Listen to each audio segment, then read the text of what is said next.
അഞ്ജനമോടെ കടത്തി അഞ്ജന ഗർഭിണിയായി ജനത്തി ഗർഭം പൂർണ്ണ വളർച്ചയിലെത്തി അങ്ങിനെ അഞ്ജന പ്രസവിച്ചല്ലോ അങ്ങിനെയന്ന് ജനിച്ചൊരു കുട്ടി ശ്രീ ഹനുമാനാണ് തകതൈതൈ അങ്ങിനെയന്നു ജനിച്ചൊരു കുട്ടി ശ്രീ ഹനുമാനാണ് തകതൈതൈ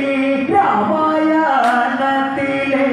ശ്രീ ഹനുമാൻ തകതൈതൈ രാമായണത്തിലെ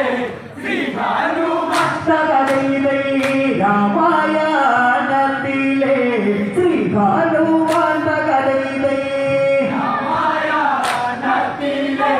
ശ്രീ ഹനുമാൻ തകതൈതൈ അഞ്ജനപ്രസവം ചെയ്തു കഴിഞ്ഞ് സ്വർഗപുരത്തെ ഉടനെ തിരിച്ച് മകനു വിശപ്പു സഹിക്കായെന്ന് അമ്മേ പശിയേറുന്നു കരഞ്ഞ് മകനോടായവളൊന്നു പറഞ്ഞ് വാസരനെ കാണിച്ചു പറഞ്ഞ് അതുപോലുള്ള പഴുത്ത പഴങ്ങൾ ഭുജിച്ചത് വാണിടുക തകതൈതൈ അതുപോലുള്ള പഴുത്ത പഴങ്ങൾ ഭുജിച്ചത് വാണിടുക തകതൈതൈ അതുപോലുള്ള പഴുത്ത പഴങ്ങൾ ഭുജിച്ചത് വാണിടുക തകതൈതൈ അതുപോലുള്ള പഴുത്ത പഴങ്ങൾ ഭുജിച്ചത് വാണിടുക തകതൈതൈ ഭുജിച്ചു നീ തൃപ്തനായി